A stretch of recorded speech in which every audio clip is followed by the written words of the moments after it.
When my doctor told me I had stage 3 breast cancer, I never imagined how it would transform not just my body, but my entire family dynamic.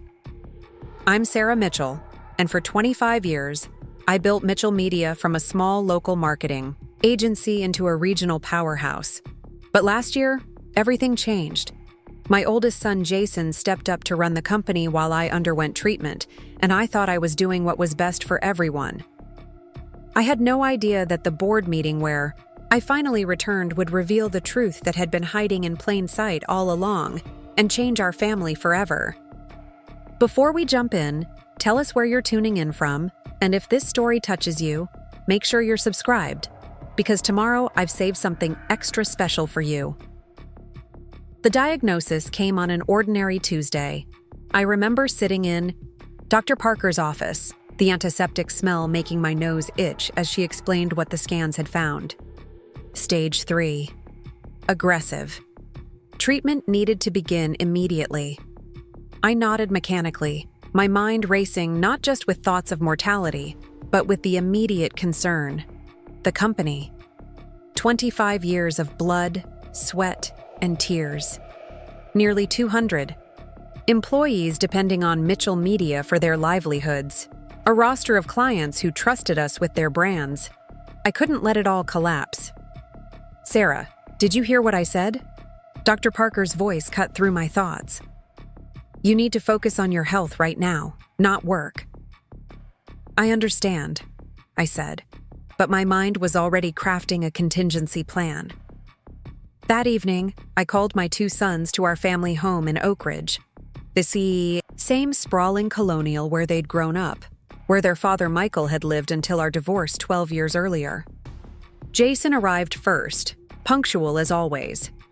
At 34, he was the spitting image of his father, tall, broad-shouldered, with the same serious set to his jaw. He'd been working at Mitchell Media since graduating business school, steadily climbing, from account executive to senior vice president. Mom, what's going on? He asked, giving me a quick hug before checking his watch. I have dinner plans with Vanessa and her parents tonight. This won't take long, I promised. Just as the doorbell rang again, my younger son Ethan bounded in like a hurricane. At 30, he still carried himself with the restless energy of the creative soul he was. While Jason had pursued business, Ethan had studied film and design. He'd joined Mitchell Media 3 years ago to head our video production department, bringing fresh vision that had attracted several major new clients. Hey, Mom! Ethan wrapped me in a bear hug, his curly hair tickling my face. What's the family emergency? Did Jason finally develop a sense of humor? Very funny, Jason responded dryly. Some of us have actual responsibilities, you know. I raised a hand before their usual bickering could escalate. Boys, please, I need to tell you something important. The room fell silent as I explained the diagnosis.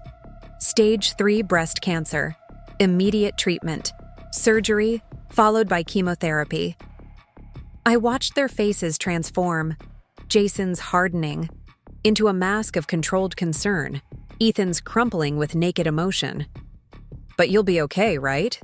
Ethan asked, his voice suddenly small. They can treat this? The prognosis is good, I said, repeating Dr. Parker's cautious optimism. But I'll need to step back from the company while I undergo treatment. Jason straightened, his shoulders squaring. I'll take over as interim CEO. It wasn't a question or an offer, it was a statement. I glanced at Ethan, whose expression flickered with something unreadable before he nodded in agreement. That makes sense, Ethan said. Jason's been there longer. He knows the business side better than me. Are you sure? I asked, studying. My younger son. You've brought in some of our biggest accounts this year. This isn't about creative pitches, Mom, Jason interjected. This is about running a company. Balance sheets, resource allocation, personnel management. Ethan can keep handling the creative department. I'll manage the company operations. I didn't miss the slight edge in his voice. the implication that Ethan's work was somehow less substantial. It was an old dynamic between them. Jason, the responsible firstborn, Ethan, the free-spirited artist. Their father had always favored Jason's practical approach, while I had championed Ethan's creativity. After the divorce, those divisions had only deepened. "We'll need to inform the board," I said. "They'll have to approve an interim leadership. Change." "I've already drafted a memo," Jason replied, pulling out his phone. "I can send it tonight if you approve." I blinked, taken aback by his preparedness. Had he anticipated this? Or was this simply Jason being Jason, always 3 steps ahead, always ready with a plan? "Let me see it first," I said, extending my hand. The memo was thorough and businesslike, outlining the situation without revealing personal details and proposing Jason as interim CEO to maintain continuity and stability. Nothing in it was wrong exactly, but something in the tone made me uneasy. Still, I was tired, overwhelmed, and facing the biggest health challenge of my life. What choice did I have? "Send it," I said, returning his phone. "We'll have an emergency board meeting next week to formalize the transition." The board meeting went exactly as Jason had orchestrated. Our 7 board members, 3 company executives, and 4 outside directors voted unanimously to approve him as interim CEO. There was genuine sympathy for my situation, of course, sincere wishes for my recovery. But I couldn't help noticing how quickly the conversation shifted to business matters once my health was addressed. "Jason, we're confident in your ability to maintain steady leadership during this challenging time," said Eleanor Winston, our lead outside director. "Your mother has built something remarkable, and we know you'll honor that legacy." "Thank you, Eleanor," Jason responded smoothly. "My primary goal is to ensure that when my mother returns, Mitchell Media is stronger than ever." Ethan, who typically fidgeted through board meetings, sat unusually still, his eyes fixed on his brother with an expression I couldn't quite read. The next day I had my first surgery. Then came the recovery, followed by the start of chemotherapy. The treatments were brutal, leaving me exhausted and nauseated. For weeks, I barely left my bedroom, let alone the house. Ethan visited almost daily, bringing soup from my favorite deli and filling me in on office gossip. Jason came by twice a week, always with a stack of documents for me to review. Nothing requiring my signature, he assured me, just keeping me in the loop. "How are things really going?" I asked him one evening, 3 months into my treatment. "The transition has been smooth," he replied, arranging papers on my bedside table. "Q3 numbers are on target. We lost the Pendleton account, but picked up 2 new clients that more than make up for it." "And how are people doing? The team?" Jason looked momentarily confused by the question. "Morale seems fine. Productivity metrics are stable." "What? About Ethan's department? I hear he's been working on some big proposal." A slight tightening around Jason's mouth.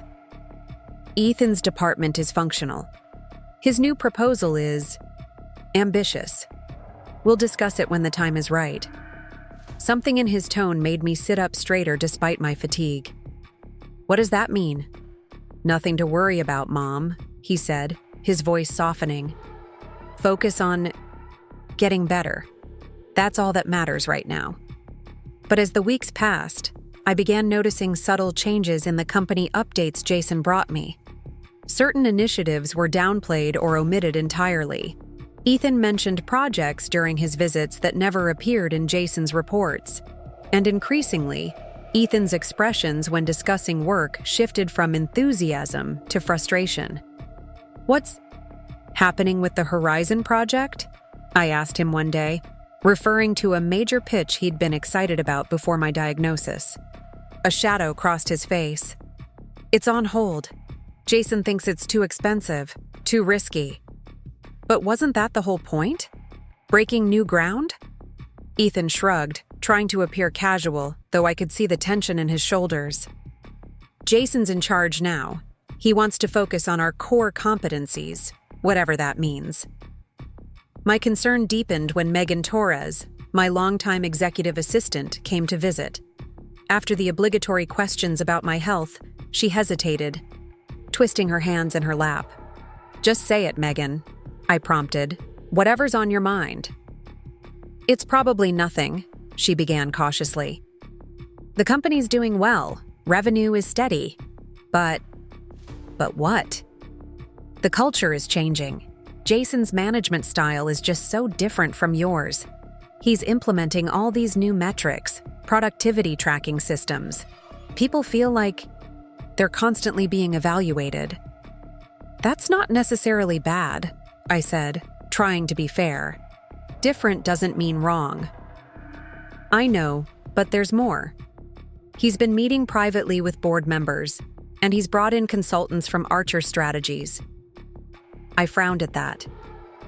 Archer Strategies was known for preparing companies for acquisition or major restructuring. Did he say why? "To optimize operations," Megan said, her doubt evident. "But rumor has it they're preparing a complete organizational overhaul. And Sarah, some of the models they're considering don't include the creative division as it currently exists." My stomach clenched. "Ethan's department." Exactly. That night, I couldn't sleep. Preparing and narrating this story took us a lot of time, so if you are enjoying it, subscribe to our channel. It means a lot to us. Now back to the story. Pain and nausea were familiar companions by now, but this was different. An ache of worry, of something slipping away. I'd built Mitchell Media to balance creativity with commerce, believing the tension between the two drove innovation. If Jason was systematically dismantling that balance, what would remain? The next morning, I called Dr. Parker. "How soon can I return to work? Part-time, at least?" There was a pause. "Sarah, you're not even halfway through your treatment protocol." "I understand that, but I need to be present at the company. Things are happening that concern me." Another pause, longer this time. "Your blood counts have been stable. If, and this is a big if, you limit yourself to short days, minimal stress, and continue to prioritize rest, we could consider allowing you to work a few hours twice a week."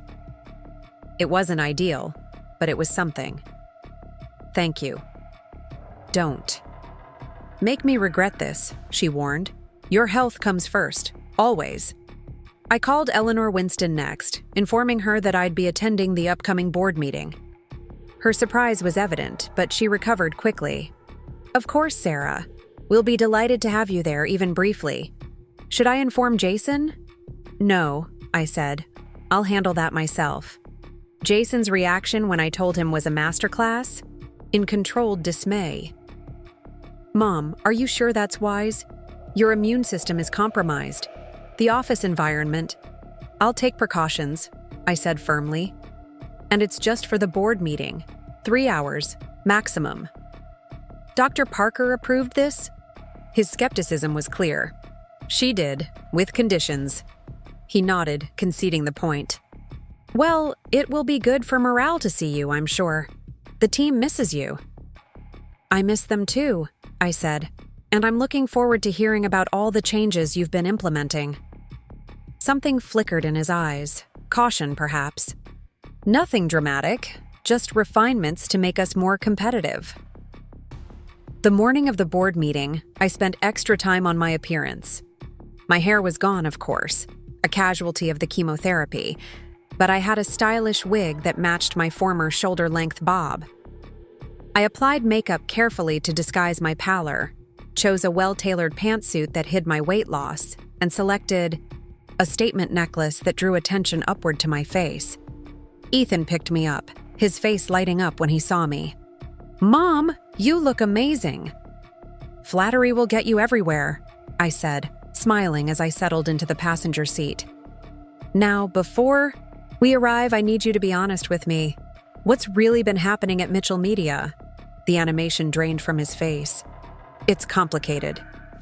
I'm still the majority shareholder, Ethan, and your mother. Don't sugarcoat it." He sighed, hands tightening on the steering wheel. Jason's been systematically centralizing control.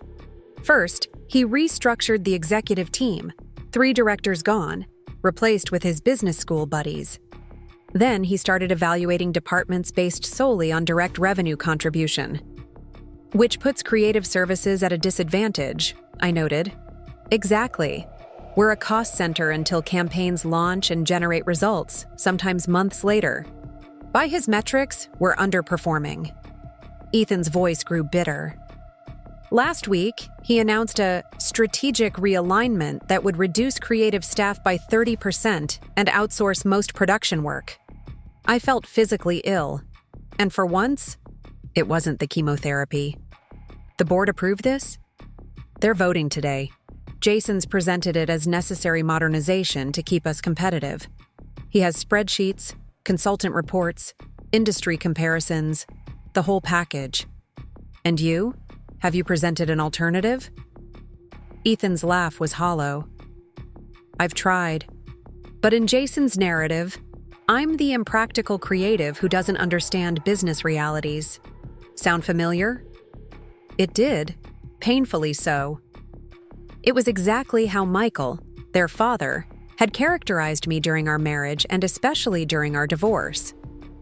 The practical business mind versus the impulsive creative spirit. It had been a false dichotomy then, and it was false now. Well, I said, straightening in my seat as we pulled into the company parking lot. It's time for a different narrative. Walking into Mitchell Media headquarters felt surreal. The layout was the same, but subtle changes were everywhere. The colorful client campaign posters that had once lined the hallways had been replaced by corporate motivational graphics with phrases like efficiency drives results and measure, analyze, improve. The creative department, once a bustling, somewhat chaotic space, was eerily quiet, with several empty desks. Heads turned as I made my way toward the boardroom, whispers following in my wake.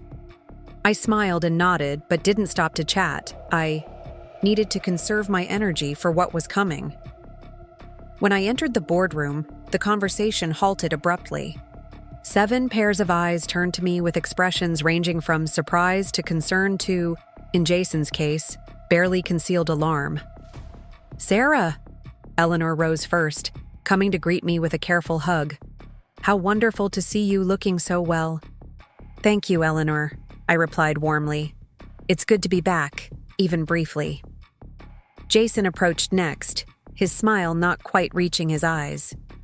Mom, we weren't expecting you so early. The meeting doesn't start for another 20 minutes.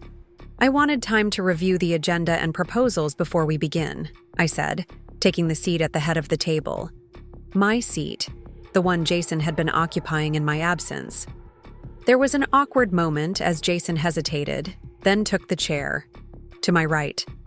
Of course, Megan can get you copies of everything. No need, I said pleasantly. Ethan provided me with all the relevant materials last night. I'm fully briefed on the strategic realignment proposal. The atmosphere in the room shifted perceptibly. Board members exchanged glances. Jason's jaw tightened. I see, he said carefully. Then you understand the business necessity driving these changes. Actually, I replied, I have some questions about those necessities. But let's wait until the meeting officially begins. I'd hate to have to repeat myself. The next 20 minutes were filled with awkward small talk as remaining board members arrived. I used the time to observe, noting who spoke with whom, who avoided eye contact, who seemed uncomfortable. By the time Eleanor called the meeting to order, I had a much clearer picture of the alliances that had formed in my absence.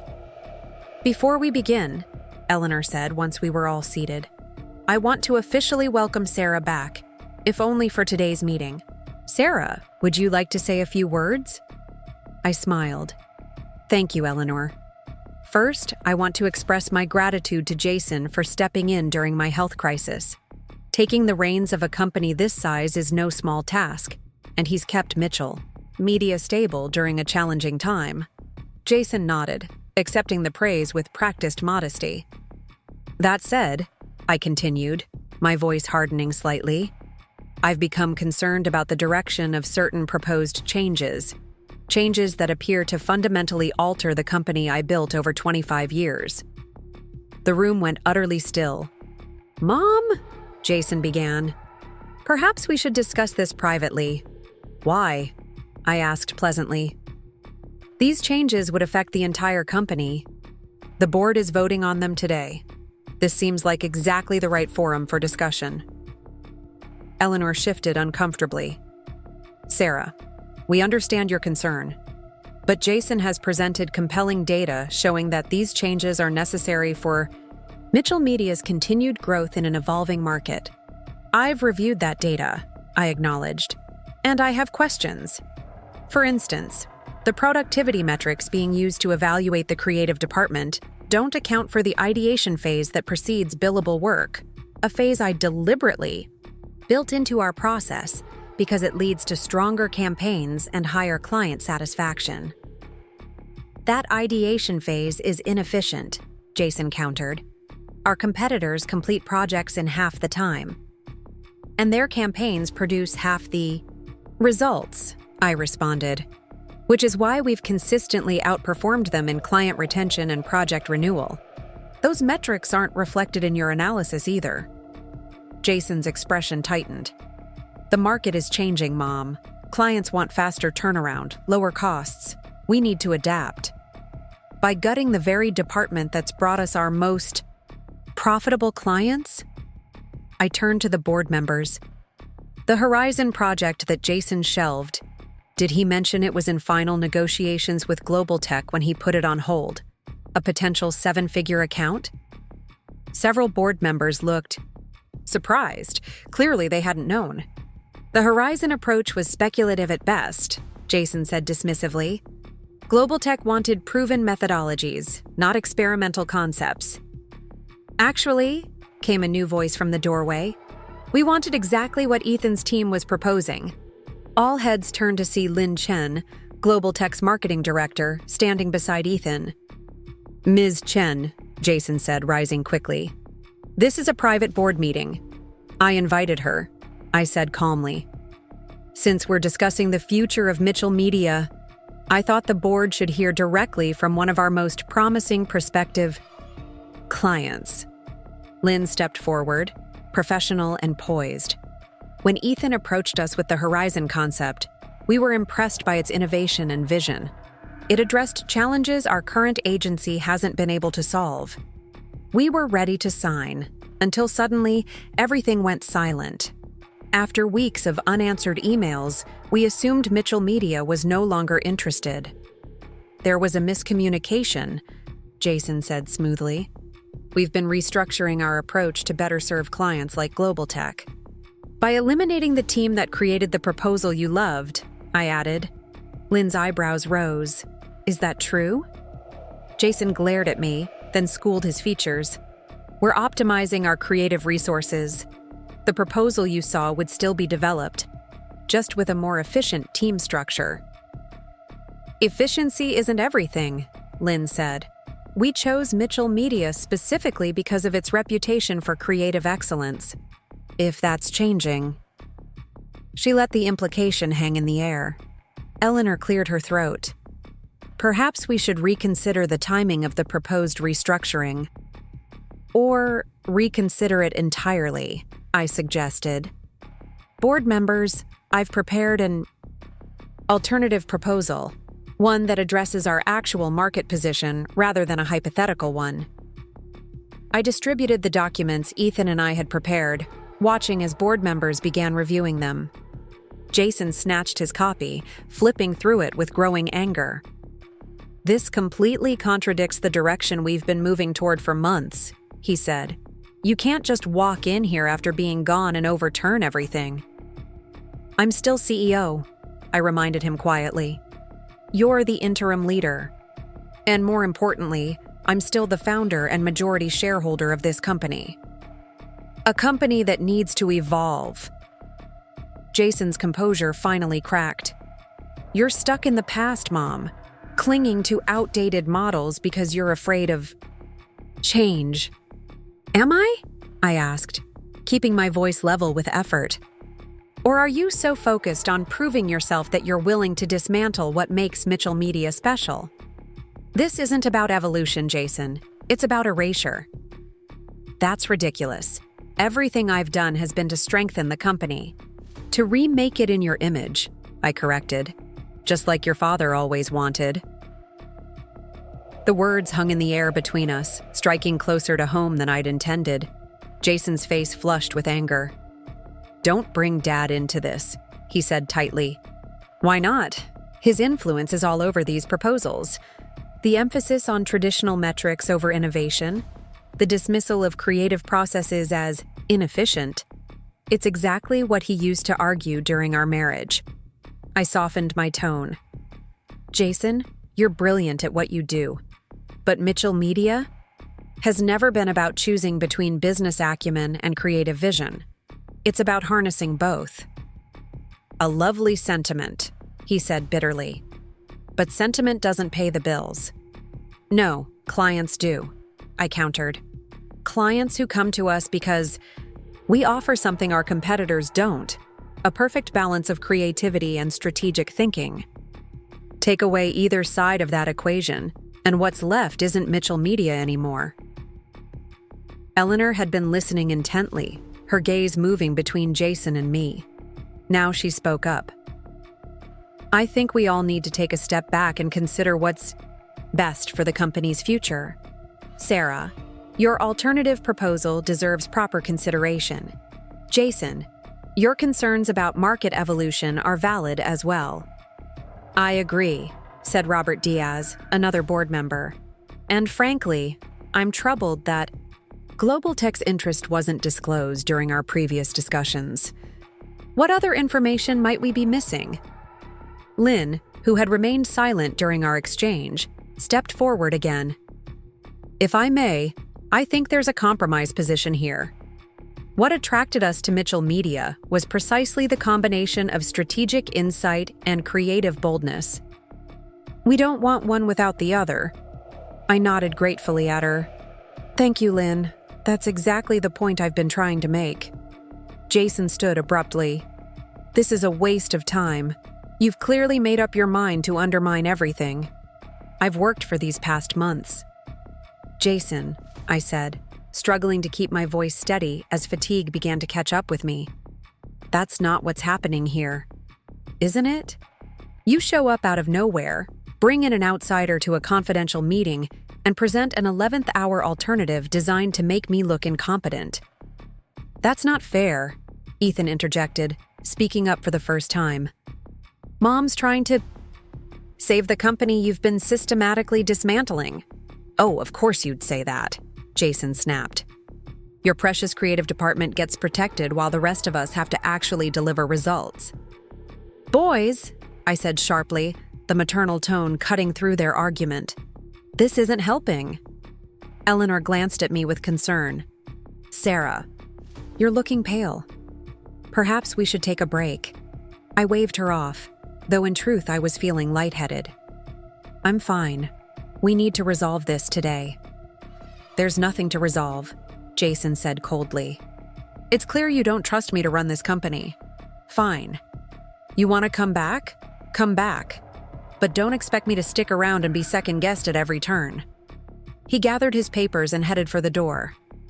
"Jason, wait," I called, rising, to follow him, too quickly.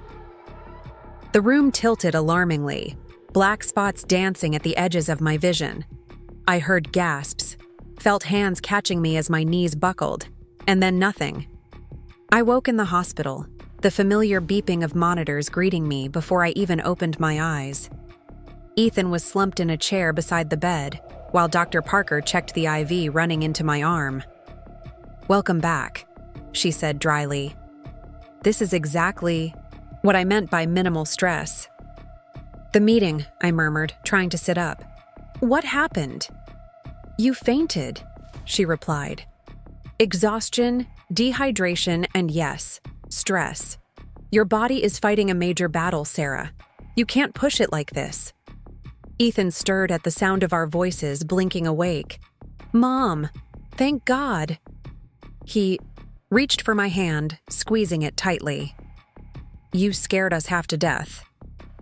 "I'm sorry," I said, squeezing back. "How long have I been here?" "About 6 hours," Ethan answered. "They're keeping you overnight for observation." I nodded, then asked the question burning in my mind. "And Jason?" Ethan's expression clouded. "He rode in the ambulance with you, waited until they said you were stable, then he left." My heart sank. "Did he say anything?" "Not to me," Ethan said bitterly. "But Eleanor called a while ago. The board's postponed any vote on restructuring until you're well enough to participate fully in the discussion." It was a small victory, but hollow without my eldest son. "I need to talk to him." "Later," Dr. Parker said firmly. "Right now, you need rest." But sleep wouldn't come that night. I lay awake, replaying the board meeting in my mind, wondering where things had gone so wrong. Had I been too confrontational? Too dismissive of Jason's vision? I'd been so focused on saving the company that I hadn't considered what my approach would do to my relationship with my son. The soft click of the door opening roused me from my thoughts. I expected a nurse, coming to check my vitals again. Instead, Jason's tall figure appeared in the dim light. "You're awake," he said quietly, hovering uncertainly in the doorway.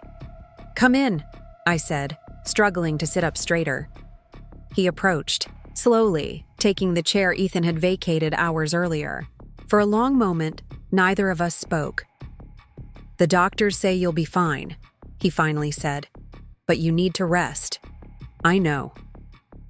I studied his face, noting the dark circles under his eyes, the tension in his jaw. "I'm sorry, Jason." He looked up, surprised. "For what?" "For ambushing you at the board meeting, for not talking to you privately first. I was so worried about what was happening to the company that I didn't consider how my approach would affect you." His expression softened slightly. "I thought you trusted me." "I do," I said, "but trust doesn't mean blind agreement. I built Mitchell Media on certain principles, seeing them dismantled piece by piece." "I wasn't dismantling them," he insisted. "I was adapting them for a changing market." "Were you? Or were you trying to prove something? To me, to the board? To yourself?" Jason looked away, but not before I caught the flicker of recognition in his eyes. "You've always been so determined to show you can handle everything on your own," I continued gently. "Just like your father." "Don't start that again," he muttered. "It's not a criticism, Jason. It's an observation. Michael was brilliant, driven, confident in his vision, all qualities you share. But he also couldn't see the value in approaches different from his own. That's why our marriage failed. And it's why Mitchell Media succeeded once I was free to run it my way." I reached for his hand. "The irony is, you're actually more like me than you realize." He frowned. "What does that mean?" "You have my drive, my attention to detail, my commitment to excellence, but you also have my stubbornness." I smiled faintly. "The difference is, I learned over time that no single perspective holds all the answers. Mitchell Media thrives because it balances multiple viewpoints, strategic and creative, traditional and innovative. You think I can't see that? I think you've been so focused on proving yourself capable that you haven't allowed yourself to consider alternatives, especially alternatives that come from Ethan." Jason's expression darkened at the mention of his brother. "Ethan doesn't understand the business side. He never has. He understands more than you give him credit for," I countered. "And you understand creativity more than you admit. You're both my sons. You both inherited parts of me." We fell silent. Again, the beeping of the heart monitor marking time between us. "When I was diagnosed," I said eventually, "my biggest fear wasn't the cancer itself. It was leaving Mitchell Media without proper leadership. I thought I was making the right choice, appointing you as interim CEO, but I see now that I made a mistake. Jason stiffened. So you're removing me? No, I said firmly. I'm correcting my approach. Mitchell Media shouldn't have a single leader. It needs the balance of both my sons. You managing operations and finance, Ethan driving creative and innovation, working together as equals. That would never work, Jason scoffed. We'd be at each other's throats within a week. Only if you choose to be, I said. You're not children anymore, fighting over toys. You're intelligent, capable men who both love this company. And you're brothers who once were inseparable before adult ambitions and old family dynamics drove you apart. Jason looked skeptical, but I could see him considering the idea. Do you remember when you were teenagers? I continued. And you built that treehouse together?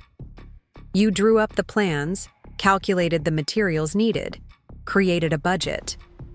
Ethan designed the interior, figured out how to maximize the small space, added those creative touches that made it special. Neither of you could have done it alone. Together, you created something remarkable. We were kids, Jason said, but his tone had softened.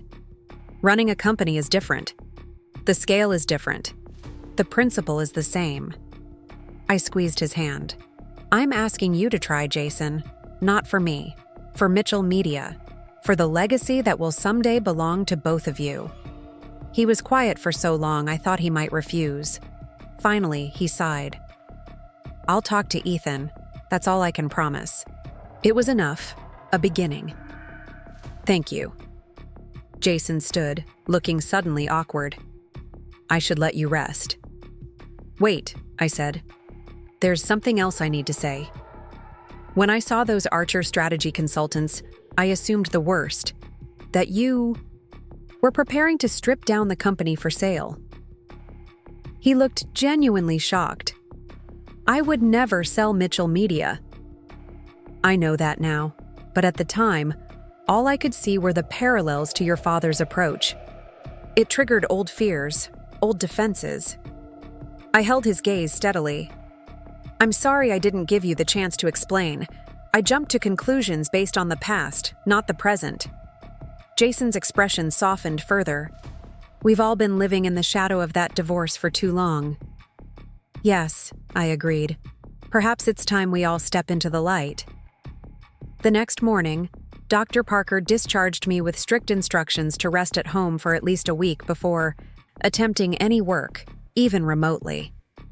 Ethan drove me home, filling me in on the aftermath of my collapse at the board meeting. Eleanor was amazing, he reported. After the ambulance took you, she shut down Jason's proposal immediately. Said the board needed to consider all options with complete information, which they clearly didn't have. And how did Jason take that? Ethan shrugged. Hard to say. He was pretty focused on making sure you were okay. We didn't exactly chat afterward. I hesitated, then decided to be direct. He came to see me last night. We talked. Ethan glanced at me sharply. About what? About Mitchell Media. About both of you. I paused. I've proposed a new leadership structure. You and Jason as co-leaders, each focusing on your areas of strength but working together on major decisions. Ethan nearly drove off the road.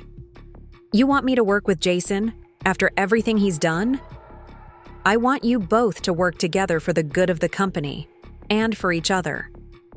That's never going to happen, Ethan said firmly. You didn't?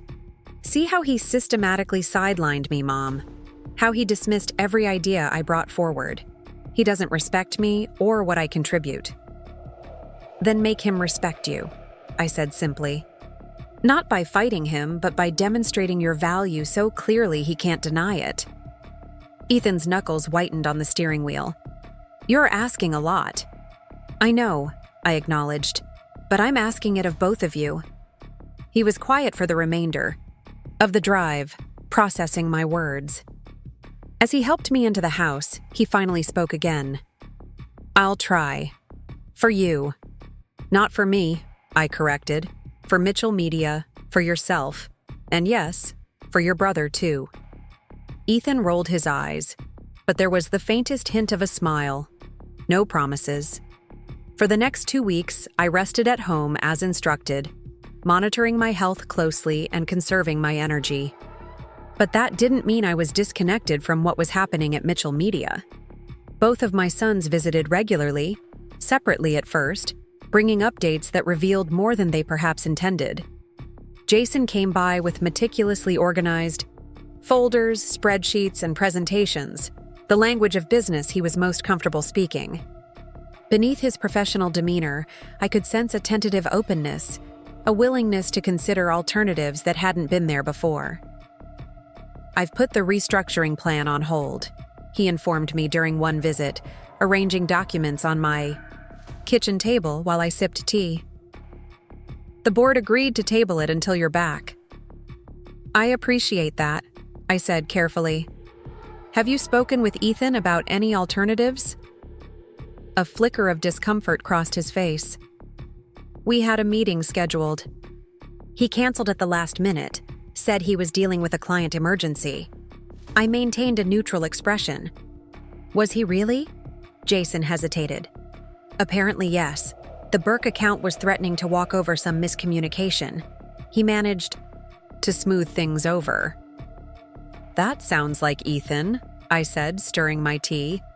"He's always had a gift for relationship management." "I suppose," Jason conceded grudgingly. "Though his department could use better processes for client communication to prevent these emergencies in the first place." I bit back a smile. Some things hadn't changed. "Perhaps that's something you two could work on together." Jason's expression suggested he'd rather eat glass, but he nodded stiffly. "Perhaps." Ethan's visits were entirely different. Animated, scattered, full of creative energy even when he was complaining. He'd come bursting in with takeout from my favorite restaurants, kicking off his shoes and sprawling on my couch while recounting office drama in vivid detail. "You wouldn't believe the latest," he announced one evening, unpacking containers of Thai food. "Jason's actually asking for my input on the Westridge campaign. Asked me to review the whole proposal before it goes to the client." I raised an eyebrow. And it's not terrible," Ethan admitted, looking almost disappointed to have no complaints. "The strategy is solid. The numbers make sense. It's just missing the creative spark that would make it stand out." "Exactly." He pointed his chopsticks at me. "It's competent but forgettable. No client is going to be excited about it." "So what did you suggest?" Ethan's face lit up as he described his proposed modifications, small but significant adjustments, that would transform a serviceable campaign into a memorable one. As he spoke, I could see the passion that had always driven him, the intuitive understanding of what makes people respond emotionally to marketing. "And Jason listened?" I asked, when he'd finished. Ethan paused, looking somewhat surprised himself. "Yeah, he did. Asked questions, took notes. It was weird." "Good weird or bad weird?" "Just weird. Ethan shrugged. "Like finding out your lifelong nemesis suddenly likes the same music you do." I chuckled. "You two weren't always nemeses, you?" "No." "Ancient history," Ethan dismissed, but there was something wistful in his tone. Little by little, I pieced together what was happening at Mitchell Media in my absence. Jason had indeed implemented numerous operational improvements that were streamlining our processes.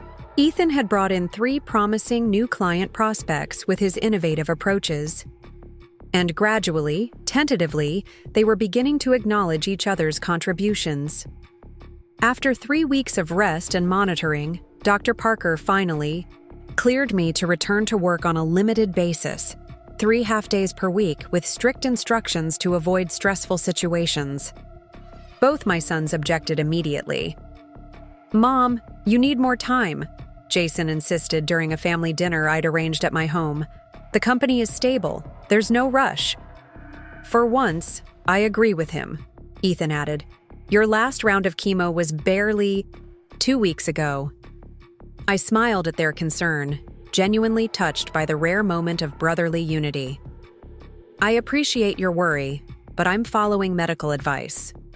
Dr. Parker believes that some return to normalcy would actually benefit my recovery, as long as I don't overdo it. Then we set strict boundaries, Jason said firmly. Limited hours, no back-to-back meetings, regular breaks. And a comfortable office setup, Ethan added. Your current chair is medieval torture device. We're getting you something better.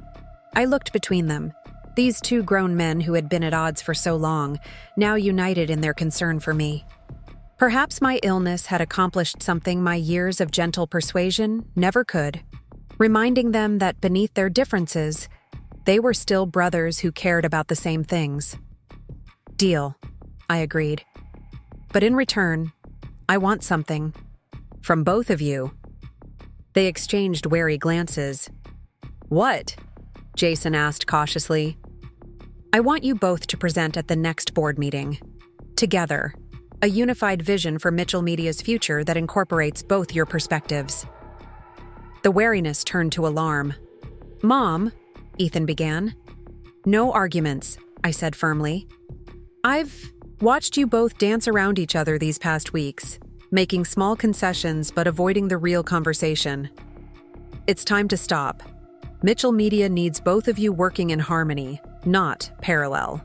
And if we can't agree on a unified vision? Jason challenged. I met his gaze steadily. Then present your disagreements honestly, along with a process for resolving them. But do it together, as partners, not adversaries. My first day back at Mitchell Media was surreal. The office had been subtly transformed in my absence, Jason's influence evident in the more structured environment, but with touches of Ethan's creativity still visible.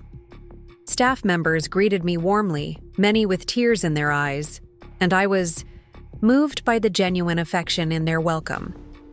My assistant Megan had arranged a modified schedule as instructed, with plenty of breaks and no meetings lasting longer than 30 minutes. My office had been updated with an ergonomic chair, as Ethan had promised, along with fresh flowers and a small platter of my favorite cookies from the bakery down the street. The team wanted to throw you a proper welcome-back party, Megan explained apologetically. But Jason insisted it would be too tiring for you. He was right, I assured her. This is perfect. I spent that first morning simply reconnecting. Brief check-ins with department heads, casual conversations with staff members I passed in the hallway, absorbing the mood and energy of the company I'd built. By lunchtime, I had a much clearer sense of how things had evolved during my absence. The operational improvements Jason had implemented were showing real results. Projects were being completed more efficiently. Client deliverables were consistently on time. Financial reporting was clearer and more accessible to team members who needed it. At the same time, Ethan's creative influence remained strong. The design team was producing some of their best work. The video department had developed an innovative approach to content that was generating buzz in the industry. And most importantly, the talented creative staff that Jason had nearly pushed out were still there, still committed to Mitchell Media. What wasn't immediately obvious was how my sons were working together, or if they were at all. Staff seemed hesitant to discuss it directly, changing the subject, or offering vague platitudes when I probed. It wasn't until I cornered Eleanor Winston over coffee that I got a straight answer.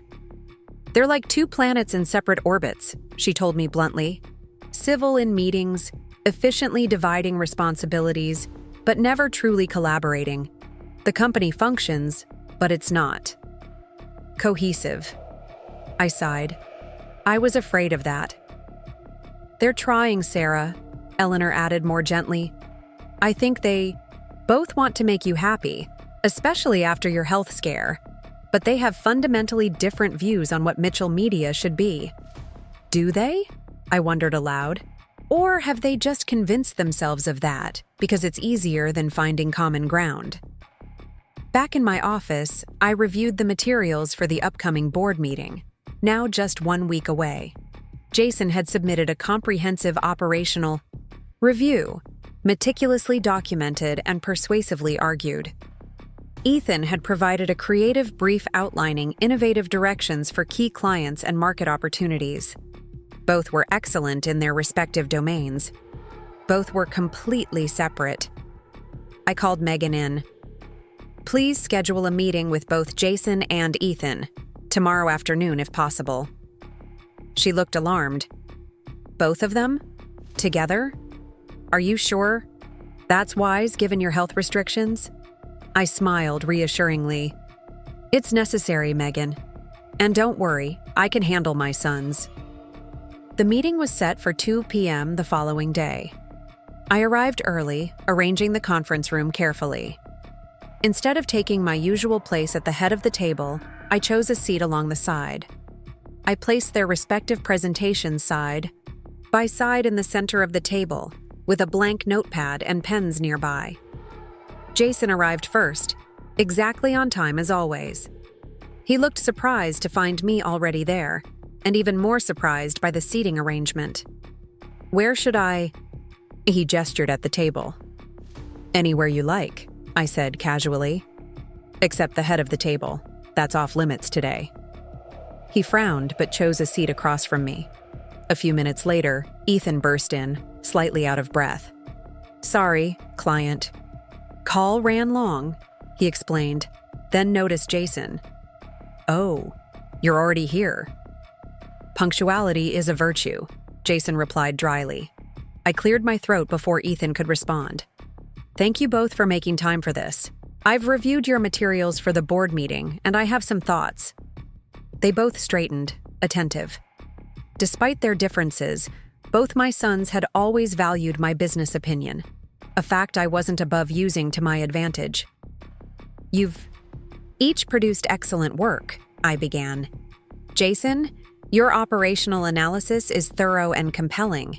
Ethan, your creative direction is innovative and aligned with market trends." They nodded, accepting the praise cautiously. "The problem," I continued, "is that they exist in separate universes. There's no integration, no synthesis, no evidence that Mitchell Media has a unified vision for its future." "That's because we don't," Ethan said bluntly. "Jason wants to turn us into a by-the-numbers corporate machine. I want to maintain our creative edge. And Ethan wants to chase every shiny new trend regardless of ROI," Jason countered. "I'm trying to build sustainable systems." "Are those goals really mutually exclusive?" I challenged. "Because from where I sit, they sound complementary." Both of them fell silent, avoiding each other's eyes.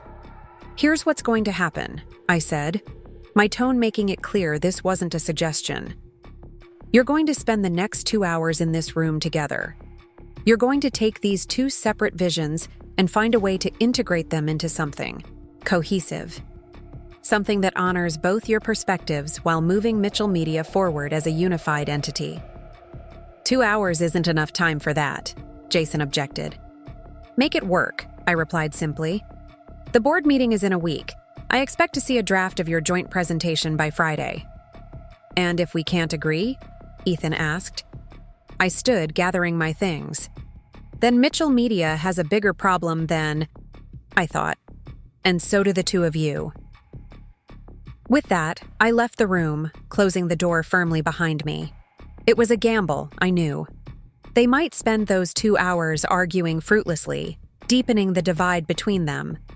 But I had to believe there was still enough connection there, enough shared history and shared love for the company to build a bridge. I returned to my office, intending to work on other matters, but found myself unable to focus. What were they saying to each other in that conference room? Were they making any progress or just retreating further into their entrenched positions? After an hour, I couldn't stand the suspense. I was about to invent a reason to walk past the conference room when Megan appeared in my doorway. "You might want to see this," she said with an odd expression. "They're still in the meeting, but..." Curious, I followed her to the conference room. Through the glass wall, I could see my sons huddled together at one end of the table, papers spread out between them. They weren't arguing. They were Collaborating. Jason was pointing to something on Ethan's creative brief, and Ethan was nodding thoughtfully, making notes. "They've been like that for the past 20 minutes, Megan whispered. Before that, it was apparently quite heated. Angela said she could hear them from the break room. I felt a surge of hope. Let's leave them to it. For the rest of the week, I observed from a distance as my sons navigated this new territory. They weren't suddenly best friends. There were still tense moments, still disagreements that required mediation. But something had shifted. They were talking directly to each other rather than through intermediaries. They were scheduling meetings together with key clients and team members. And most importantly, they were working on that joint presentation. By Friday afternoon, they appeared in my office together, a sight so unusual that Megan did a double take as she ushered them in. "We have a draft," Jason announced, handing me a tablet. "It needs refinement, but the framework is there." I scrolled through the presentation, impressed despite myself. They had managed to create something that truly integrated their different strengths. A vision for Mitchell Media that balanced innovation with stability, creative exploration with operational excellence. It wasn't perfect, but it was genuine progress. "This is good work," I said sincerely. "Really good work. What changed?" They exchanged a glance that contained volumes: history, rivalry, reluctant respect. "We remembered something," Ethan said, finally. "From when we were kids," Jason nodded. "The treehouse." I smiled, remembering our conversation in the hospital. "You mentioned it." "We were explaining to each other why our approach was better," Jason continued. "And suddenly I remembered how we'd built that treehouse together. How my structural plans and Ethan's design ideas had created something neither of us could have made alone." "It was a good treehouse," Ethan added with a small smile. "Lasted through 3 hurricanes." "Because it had both form and function," Jason pointed out. "That's what we're trying to do here." The board meeting was scheduled for Tuesday afternoon. I arrived early, wanting to be fully settled before the proceedings began. To my surprise, Jason and Ethan were already there, making final adjustments to their presentation and quietly discussing strategy. As board members filtered in, I could sense their curiosity. They'd grown accustomed to my sons operating separately, often at cross purposes. Seeing them seated together, presenting a united front, was unexpected. "Welcome, everyone," I began once we were all assembled. "As you know, I've been gradually increasing my involvement again following my treatment. I want to thank all of you for your support during this challenging time, and especially thank Jason for his leadership in my absence." Approving murmurs circulated around the table. Jason nodded in acknowledgement. "Today," I continued, "Jason and Ethan will be presenting their joint vision for Mitchell Media's future direction. I believe you'll find it addresses both the operational efficiencies we need and the creative innovation that sets us apart in the marketplace." I nodded to my sons, then settled back to watch. What followed was remarkable, not because the content was revolutionary, but because of how they presented it. They alternated seamlessly, each taking the lead in their areas of expertise but supporting each other throughout. When questions came, they handled them collaboratively, building on each other's points rather than competing for attention. Eleanor caught my eye across the table, raising an eyebrow in impressed surprise. I simply smiled. Whatever had happened, in that conference room last week, whatever conversations had followed, my sons had found a way to work together that honored both their strengths. After the presentation, the board voted unanimously to approve their proposed direction. There was genuine enthusiasm in the room, a sense that Mitchell Media was moving into a new, positive chapter of its history. As the meeting adjourned, board members came to congratulate both Jason and Ethan, then me. "You must be very proud," Eleanor said warmly. "Not just of the company, but of your sons." "I am," I agreed. watching as Jason and Ethan stood together, accepting compliments from Robert Diaz. Though I can't take much credit for this, they found their way to it themselves. With a little maternal nudging, I suspect, Eleanor replied with a knowing smile. The office felt different in the weeks that followed, more cohesive, more energized. Staff members who had been caught in the middle of Jason and Ethan's struggle now had clear direction.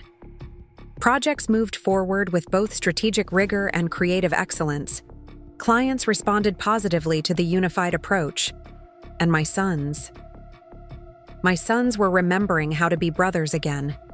Not always agreeing, not without friction, but with a baseline of respect that had been missing for too long. One evening, I was working late, against medical advice, but some habits are hard to break, when I heard voices from the conference room. Curious, I walked down the hallway and found Jason and Ethan huddled over the large table, surrounded by papers, takeout containers, and what looked like architectural plans. "What's all this?" I asked from the doorway. They looked up, startled. "Mom, we thought you'd gone home hours ago," Ethan said. "Clearly, so should you," I replied, moving closer to see what they were working on. "What is this?" "Expansion plans," Jason explained. "We're running out of space, especially with the new departments we're adding." I picked up one of the drawings. "A new building?" "Not exactly," Ethan said, excitement evident in his voice. "We want to renovate the old Walsh property next door. It's been empty for years, but the structure is sound. We could connect it to our current building with a glass walkway." "We've run the numbers," Jason added. "It's more cost-effective than moving to a new location, and it lets us stay in the neighborhood we've been in from the beginning." I studied the plans, impressed by the thoughtfulness behind them. The renovation would preserve the character of the historic building while modernizing the interior for our needs. The proposed layout balanced practical workspaces with creative environments, and most tellingly, it had both Jason and Ethan's fingerprints all over it, a true collaboration. "When were you planning to tell me about this?" I asked. They exchanged glances. "We wanted to have all the details finalized first," Jason said, "to be sure it was viable. And to make sure we were really on the same page," Ethan added. "No point bringing it to you if we were just going to argue about it." I nodded, touched by their consideration. "And are you? On the same page?" "Mostly," Jason said. "We're getting there," Ethan amended with a grin. I looked at my sons, really looked at them. Jason, always so serious, had a new ease about him, a willingness to consider possibilities he would have dismissed before.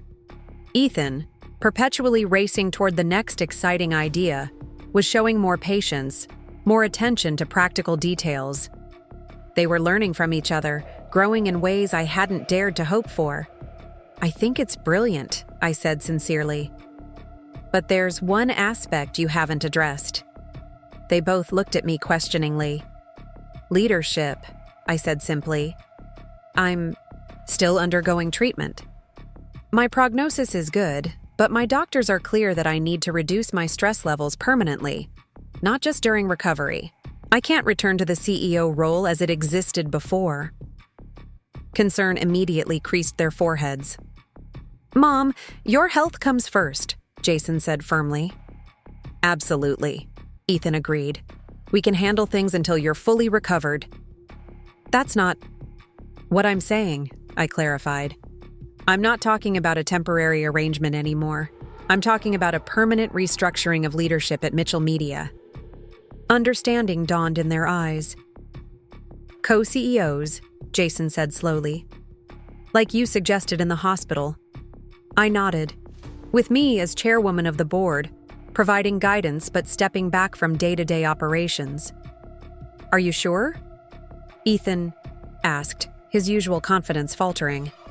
"That's a big change." "I've never been more sure of anything," I told them honestly. "Watching you two these past weeks, seeing how you've begun to balance each other's strengths and compensate for each other's blind spots, It's exactly what Mitchell Media needs going forward. Jason looked thoughtful. The board would have to approve. They will, I said confidently, especially after your presentation last week. You showed them exactly why this model could work. Ethan ran a hand through his curly hair, a gesture so reminiscent of his childhood that it made my heart ache. With love. So we'd really be equals, officially? Equal partners, I confirmed, each with defined areas of primary responsibility, but working together on major decisions, just as you've been doing with this expansion plan. They were quiet for a moment, absorbing the magnitude of what I was proposing. Then Jason extended his hand across the table to his brother. Partners? Ethan's face broke into a wide grin as he clasped Jason's hand. Partners. As I watched my sons seal their new beginning with that handshake, I felt a profound sense of peace. My cancer journey had been terrifying, painful, exhausting, but it had catalyzed a healing that our family desperately needed. It had forced us all to confront what truly mattered, to break old patterns, to find new ways forward together. The board meeting where I returned had indeed changed everything, not because of what I said or did, but because it set in motion a reunion between brothers who had been estranged for too long. And in that reunion, I found something more precious than business success, something that would outlast any company or career. The knowledge that my sons had found their way back to each other, and in doing so, had discovered their strongest selves.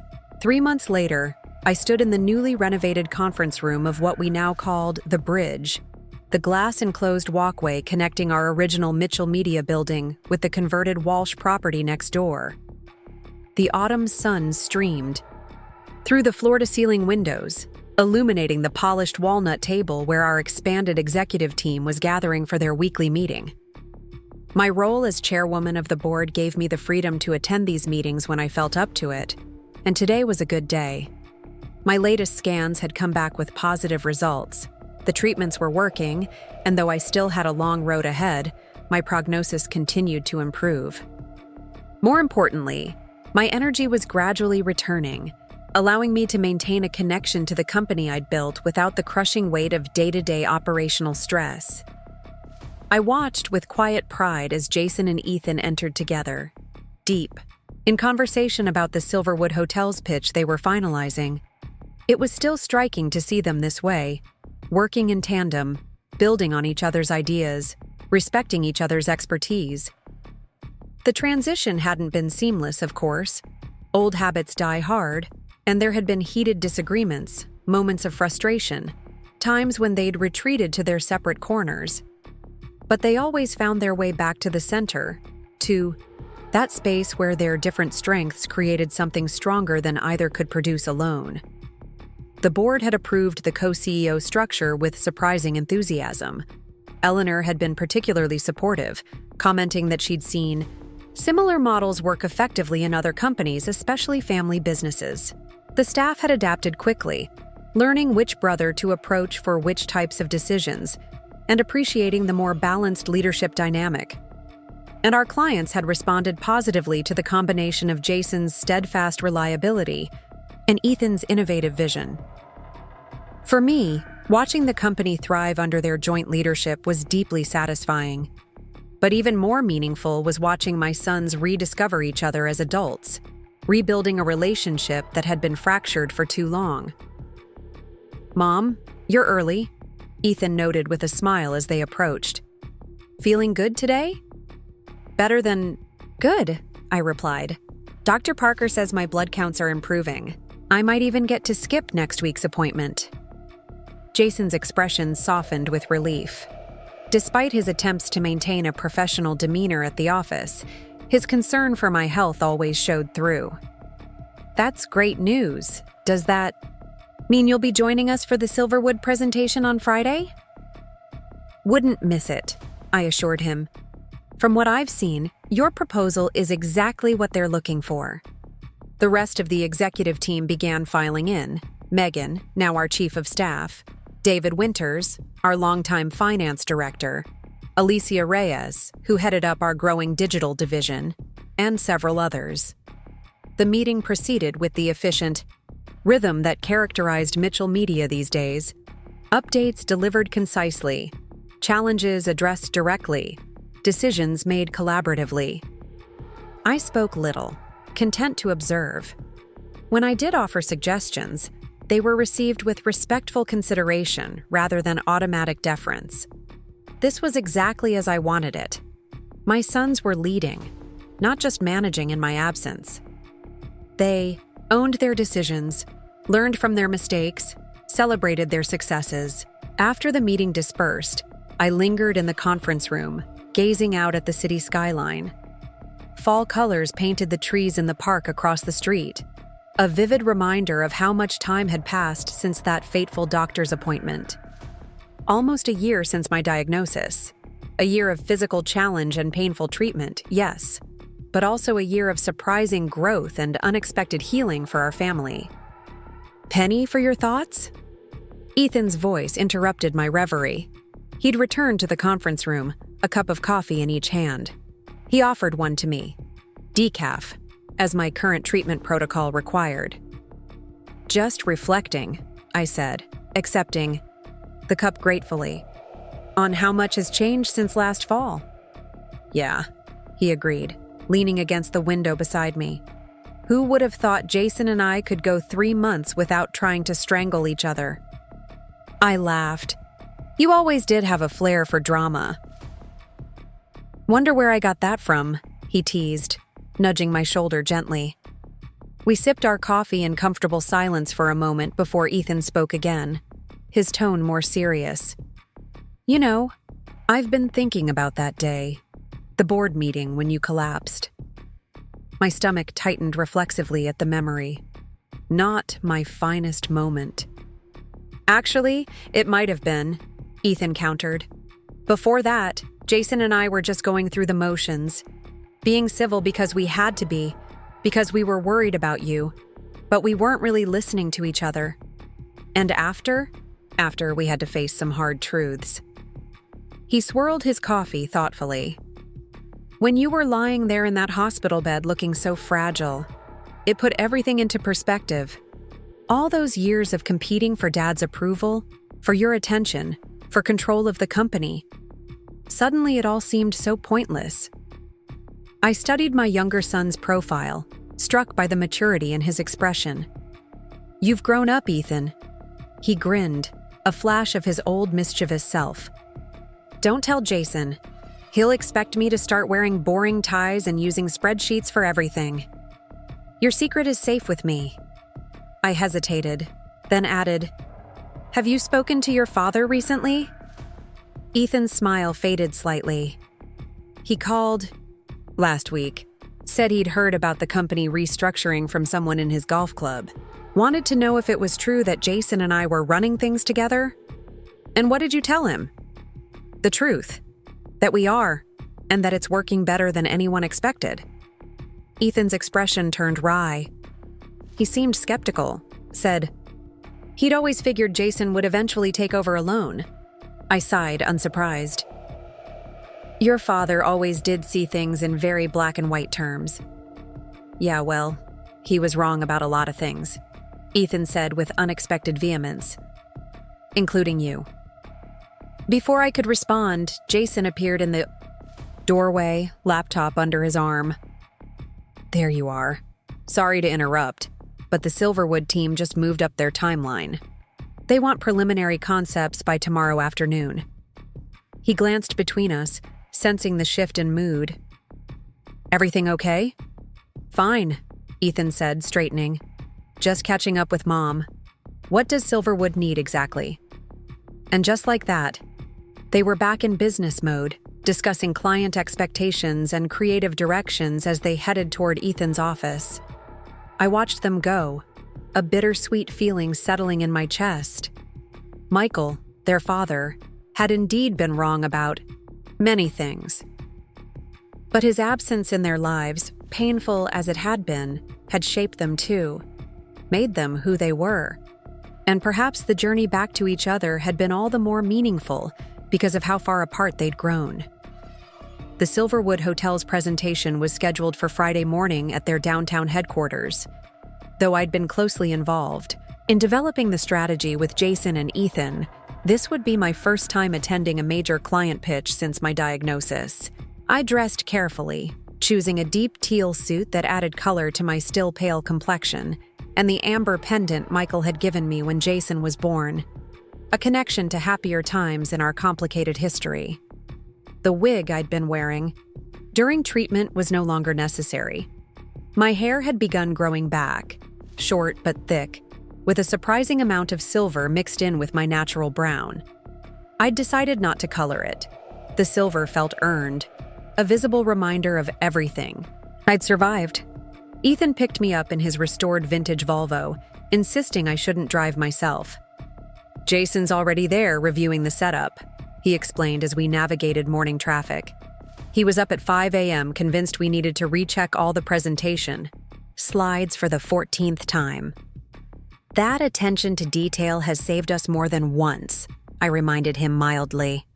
"Oh, I know," Ethan admitted, "and I'm grateful for it. I just wish he could occasionally chill for 5 consecutive minutes without his head exploding." I smiled, recognizing the affectionate exasperation in his tone. The genuine fondness underlying their fraternal jabs was still new enough to warm my heart every time I witnessed it. When we arrived at Silverwood's sleek headquarters, Jason was waiting in the lobby, pacing with barely contained nervous energy. His face relaxed visibly when he spotted us. "There you are," he said, checking his watch. "We're meeting in their main conference room on the 12th floor. The CEO and entire executive team will be there." "Including Margaret Chen?" I asked, impressed. Silverwood's notoriously hands-off CEO rarely attended initial pitch meetings. Jason nodded. "Apparently, she's taking a special interest in this rebranding initiative." "No pressure or anything," Ethan muttered, adjusting his tie. I reached out, straightening it properly. "You'll both do wonderfully. You know this proposal inside and out." "We had a good teacher," Jason said, his expression softening into a rare public display of sentiment. The conference room was imposingly large, with floor-to-ceiling windows showcasing spectacular views of the river. The Silverwood team was already assembled, 8 executives arranged along one side of a massive glass table, with Margaret Chen at the center. She rose as we entered, extending her hand first to me. "Sarah Mitchell," she said warmly. "It's been too long. You're looking well." "Thank you, Margaret," I replied, grateful for her tact. We'd known each other peripherally for years through various business associations, and she was undoubtedly aware of my health challenges. "Allow me to introduce my sons, Jason and Ethan Mitchell, co-CEOs of Mitchell Media." Margaret greeted them both with appraising interest before we all took our seats. After brief introductions around the table, Margaret got straight to the point. "Mitchell Media has an impressive reputation," she began. "Your work for the Harrington Resort chain particularly caught my attention. But Silverwood isn't looking for incremental improvement. We need a complete reinvention of our brand identity, something that honors our heritage while positioning us firmly in the future." "We understand completely," Jason responded confidently, "and we believe our approach offers exactly that balance." What followed was one of the most seamless presentations I'd ever witnessed from Mitchell Media. Jason and Ethan alternated sections fluidly, each showcasing their respective strengths while supporting the other's points. Jason laid out the market analysis and strategic framework with compelling clarity. Ethan brought it to life with creative concepts that sparked visible excitement around the table. Together, they painted a vision for Silverwood that was both pragmatic and inspiring, exactly what Margaret had requested. As they spoke, I felt a swell of maternal pride so intense it nearly brought tears to my eyes. This wasn't just about winning a client or growing our business. This was about my sons finding their way to a partnership that elevated them both. that honored the unique gifts each brought to the table. When they finished, there was a moment of impressed silence before Margaret spoke. "I've sat through hundreds of agency pitches in my career," she said thoughtfully. "Most blend together after a while. But this..." She gestured to the concept boards Ethan had presented. "This stands out. You've managed to capture what Silverwood is at its core, while showing us what we could become." She turned to me. "Sarah, you've built something special here. Not just in your company, but in your succession plan. The co-CEO model is unusual, but seeing it in action today..." She nodded approvingly. "It works." "Thank you, Margaret," I replied. "I'm incredibly proud of what Jason and Ethan have accomplished, together and individually." After some detailed questions from the Silverwood team, which my sons handled with confident expertise, Margaret stood to conclude the meeting. "We have 2 other agencies presenting next week," she said. "But I'll be frank, they have a high bar to clear after today.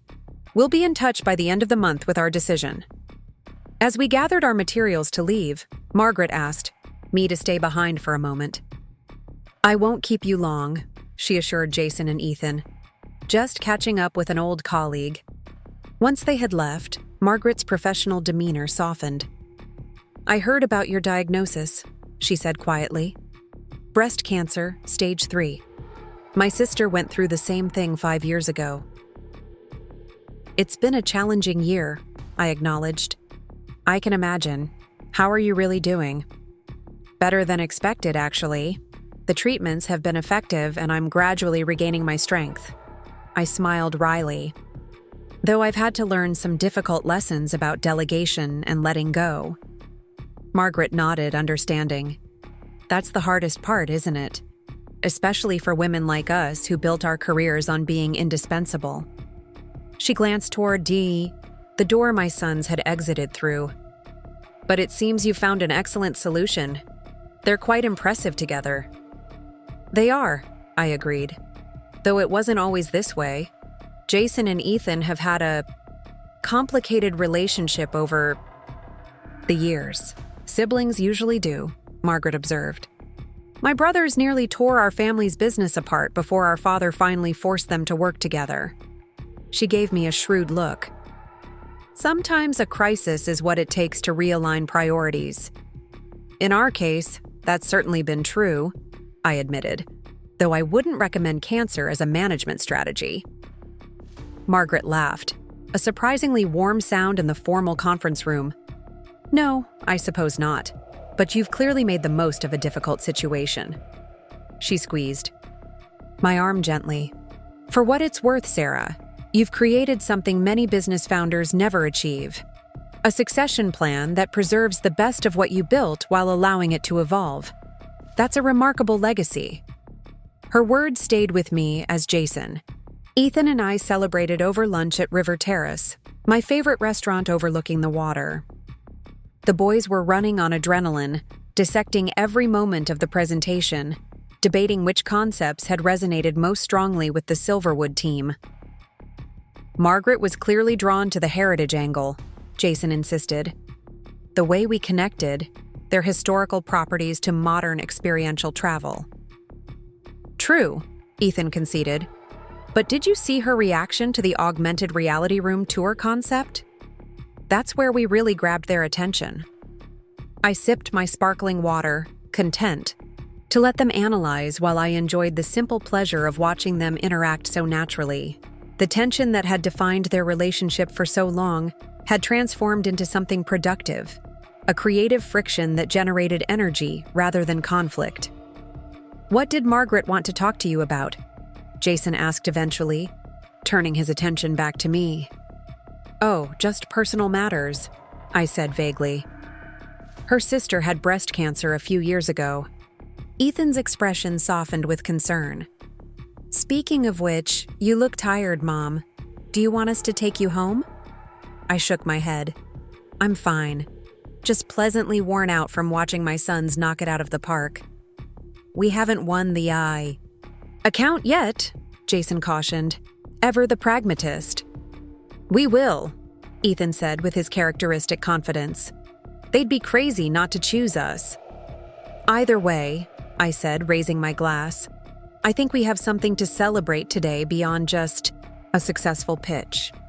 They looked at me questioningly. 1 year ago, I wasn't sure what would happen to Mitchell Media after my diagnosis. I was worried about my health, certainly, but also about the company I'd poured my life into building. I didn't know if it could survive without me at the helm. I took a breath, surprisingly emotional. But what I've witnessed these past few months has exceeded my wildest hopes. Not just a company that continues to thrive, but one that's evolving in exciting new directions. And more importantly, I've seen my sons become not just business partners, but a team, a family. Jason cleared his throat, clearly affected though trying not to show it. Well, we had good foundation to build on. And a pretty impressive example to follow, Ethan added, his usual humor subdued by genuine feeling. I smiled at them both, these grown men who would always be my boys. To Mitchell Media, I toasted. Past, present, and future. To Mitchell Media, they echoed, clinking, glasses with me and each other. 2 weeks later, we received word that Silverwood Hotels had chosen Mitchell Media for their rebranding campaign, a major victory that cemented Jason and Ethan's co-leadership in the eyes of the industry. The account would substantially grow, our company's revenue and profile, opening doors to even larger clients going forward. But life, as I'd learned so profoundly over the past year, is never just about business successes or failures. It's about the deeper currents that run beneath our professional achievements, the relationships that sustain us, the growth that transforms us, the legacy we create not just through our work, but through our impact on the people we love. This truth was underscored dramatically one evening in early December, when I arrived home from a medical appointment to find an unexpected visitor waiting on my doorstep. Michael, my ex-husband, and the father of my sons. He rose as I approached, looking older than I remembered, but still handsome in that polished, confident way that had first attracted me to him decades ago. His hair was fully silver now, his face more lined, but his posture remained straight and proud. "Sarah," he said, his voice as deep and resonant as ever.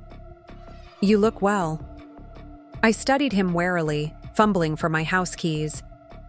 "Michael, this is a surprise." "I apologize for not calling first," he said, following me as I unlocked the door. "I wasn't sure you'd agree to see me." That was probably accurate. Our divorce had been civil but cool, and in the 12 years since, our contact had been limited to necessary communications regarding the boys, then dwindling to holiday cards and the occasional update through mutual acquaintances. "Come in," I said, setting down my purse and unwinding my scarf. "Can I get you something? Coffee? Tea?" "Coffee would be wonderful, thank you." I busied myself in the kitchen, buying time to collect my thoughts. Why was Michael here? What could he possibly want after all this time? When I returned with 2 mugs, he was examining the photos on my mantle. Recent ones of Jason and Ethan at the company's summer picnic, arms slung casually around each other's shoulders, laughing at some shared joke. "They look happy," he observed, accepting the coffee. "Relax together. That's new." "Yes," I agreed, taking a seat and gesturing for him to do the same. "It is." Michael settled into an armchair, his movements deliberate. "I've been hearing interesting things about Mitchell Media, about our sons running it together." "They are," I confirmed, "and doing an exceptional job of it." He nodded thoughtfully. I must admit, I was skeptical when I first heard. Jason and Ethan have always been oil and water, too different in their approaches.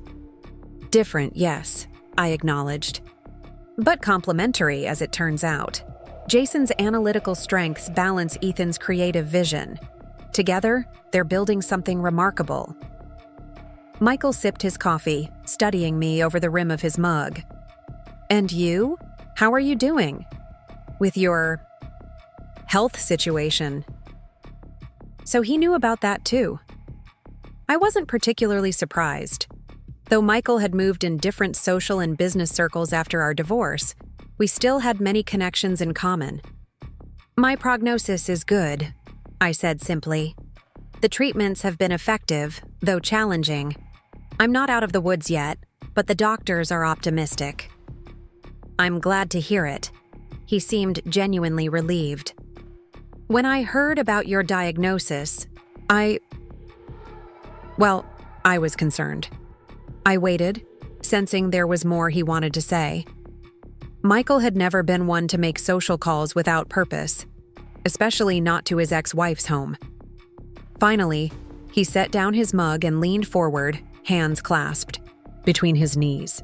Sarah, I owe you an apology. Several, actually, but let's start with the most recent. I've spoken with both Jason and Ethan over the past few weeks, separately at first, then together at their invitation. This was news to me. Neither of my sons had mentioned any contact with their father. I expressed my doubts about their co-CEO arrangement, Michael continued. Quite forcefully, I'm afraid. I suggested that Jason should be the sole leader, with Ethan focusing exclusively on creative direction. I felt a flare of irritation. Typical Michael, thinking he knew best despite having minimal involvement in our sons' adult lives. I see. And how did they respond to this helpful advice? A rueful smile crossed his face. They presented a united front unlike anything I've ever seen from them. Showed me their business results, client testimonials, staff feedback, a comprehensive case for why their partnership works. They were. He hesitated. Impressive. Yes, I agreed. They are. They also made it very clear that they credit you with making it possible, Michael added. With creating a company culture where both their strengths could flourish, with believing in both of them equally, with pushing them to find common ground when it would have been easier to let them go their separate ways. I remained silent, unsure where this conversation was heading.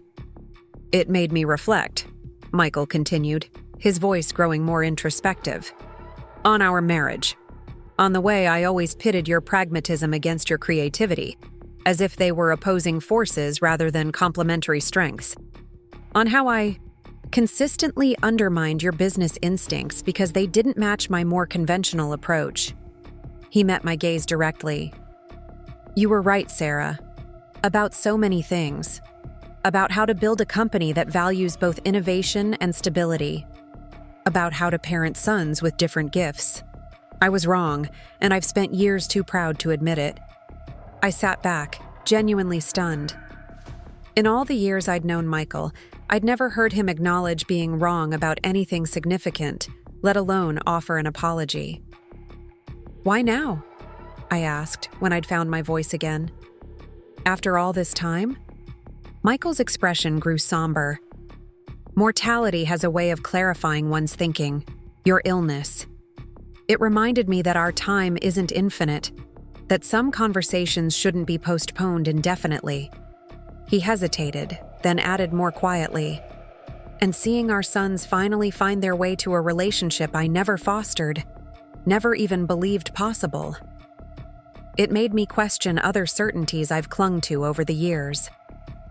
I studied him thoughtfully, remembering the ambitious young man I'd fallen in love with, the driven businessman he'd become, the distant father he'd evolved into after our divorce. There was something different about him now, a humility that had never been part of his character before. Thank you for saying this, I said finally. It means something, hearing it after all this time. I know it doesn't change the past, Michael acknowledged, but I hoped it might open a door to a different kind of future, for all of us. 5 years had passed since Mitchell Media's 30th anniversary celebration. As I stood on the rooftop garden of our newest office building, a sustainable structure with living walls and solar panels that had been Ethan's passion project, I marveled at how much had changed and how much remained the same. At 65, I had officially stepped back from most of my duties at Mitchell Media, retaining only my role as chairwoman emeritus, a title Jason had insisted on creating when I announced my desire to truly retire. My health had stabilized into what my doctors now cautiously called long-term remission.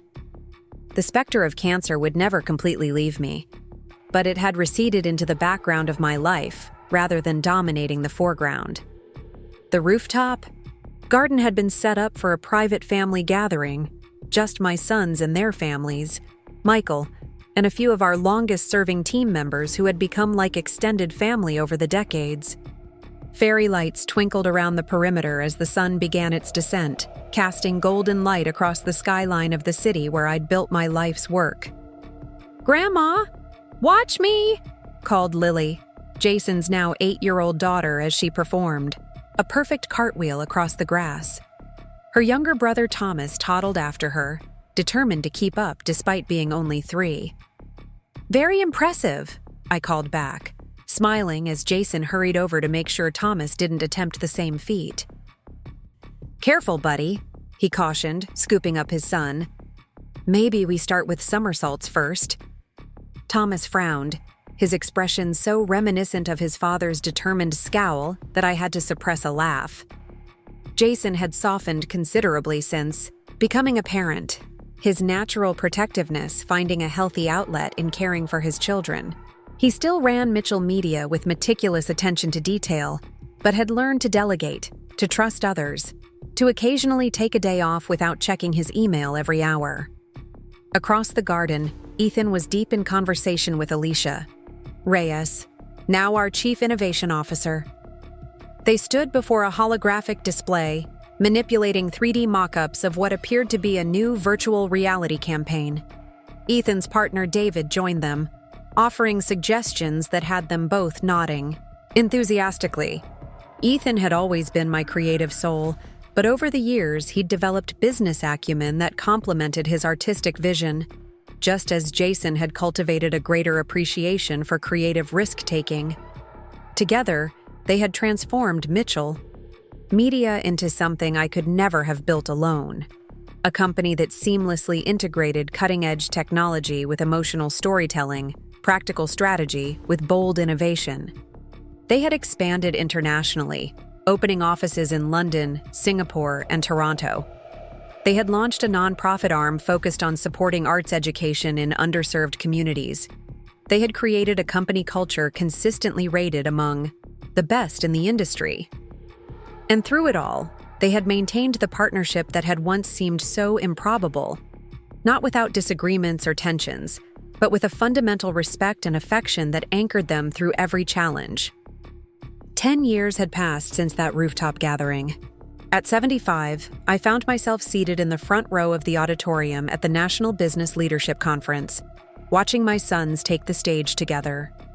The audience of over 1,000 executives, entrepreneurs, and business students fell silent as Jason adjusted the microphone. "Good morning," he began, his voice carrying the quiet authority that had always been his hallmark. "We're honored to be here today to accept the Lifetime Achievement Award for Family Business Excellence on behalf of Mitchell Media, and especially on behalf of our mother, Sarah Mitchell, who couldn't be with us on stage today but is here in the audience." A spotlight found me, and I gave a small wave as applause filled the room. My mobility had become more limited in recent years, arthritis rather than cancer being the primary culprit, but I had insisted on attending this event. It represented a milestone I had never imagined reaching when I was fighting for my life, years earlier. "Many of you know the Mitchell Media story," Ethan continued, taking over seamlessly.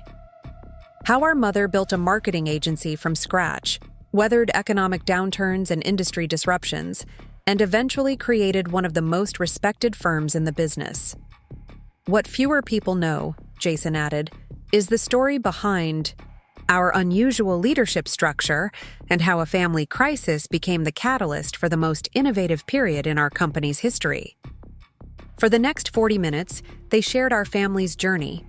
Not the polished corporate version, but the honest, sometimes painful truth about how my illness had forced confrontations and revelations that might otherwise have remained buried. They spoke candidly about their former rivalry, about the board meeting where I had collapsed, about the difficult conversations that followed. We had been operating from fundamentally opposing viewpoints, Jason explained. I saw Mitchell Media as a business that needed to maximize efficiency and profitability. Ethan saw it as a creative enterprise that needed to prioritize innovation and vision. We were both right, Ethan interjected, and we were both wrong. What we couldn't see until our mother's health crisis forced us to look deeper was that these perspectives weren't contradictory, they were complementary. They described how they had gradually learned to integrate their different strengths, to trust each other's expertise, to build on each other's ideas rather than competing for dominance. They shared specific examples of campaigns and initiatives that had succeeded precisely because they combined strategic rigor with creative boldness. The co-CEO model isn't right for every company, Jason acknowledged. But for us, it created the perfect balance, allowing each of us to lead from our strengths while compensating for each other's blind spots. More importantly, Ethan added, it healed our family. The partnership that began as a business arrangement became the foundation for rebuilding our relationship as brothers. As they concluded their presentation, a montage of images appeared on the giant screen behind them. Photographs spanning the company's history, from my earliest days working from a cramped home office to the current global operation with over 1,000 employees. Interspersed with professional milestones were personal moments, family gatherings, holiday celebrations, casual snapshots that captured the gradual healing of old wounds and the creation of new bonds. The final image showed 4 generations of our family at Lily's recent wedding. My sons and their partners, my grandchildren now grown into young adults, my great-granddaughter Emma perched on my lap, and to everyone's surprise, Michael standing beside me, our past differences long since resolved into a gentle friendship. The legacy of Mitchell Media isn't measured just in client lists or revenue figures, Jason said, his voice softening. It's measured in the values that have guided us: integrity, innovation, and most importantly, the understanding that our differences can be our greatest strength when we work together. Our mother taught us that, Ethan concluded, his gaze finding mine in the audience. Not through lectures or business theory, but through how she lived her life, especially when faced with its greatest challenge. After the applause had died down and the formal ceremony concluded, we gathered in a private reception room, my sons and their families, key Mitchell Media executives past and present, and a few longtime clients who had become friends over the decades. Lily, now in her late 20s and a rising star in the company's digital division, helped me to a comfortable chair where I could greet well-wishers without overtaxing my strength. "Grandma, that was amazing," she said, squeezing my hand. "Dad?"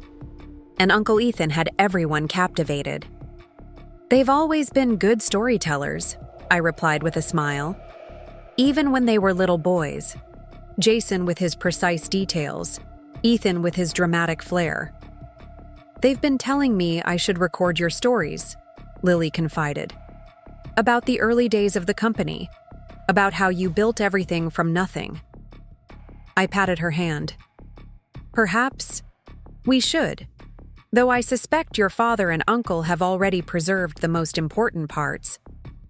Across the room, I watched as Jason and Ethan moved among the guests, sometimes together, sometimes separately, but always with a subtle awareness of each other's location, habits they had developed over years of partnership. Despite their different styles, Jason still preferring tailored suits and measured conversation, Ethan favoring more casual attire and animated exchanges, they had achieved a harmonious balance that extended far beyond business strategy. Thomas, now 18 and about to begin college, approached with a plate of hors d'oeuvres he had selected for me. "Grandma, I saved you the smoked salmon ones you like," he said, setting the plate beside me, "and sparkling water with lime." "Thank you, dear," I said, touched by his thoughtfulness. Unlike his sister Lily, who had Jason's drive and Ethan's creativity in equal measure, Thomas was quieter, more reflective, a natural mediator who often bridged the occasional gaps that still emerged between his father and uncle during times of stress.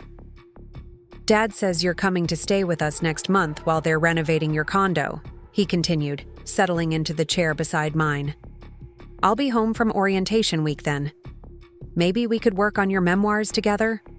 I could record your stories, help organize them."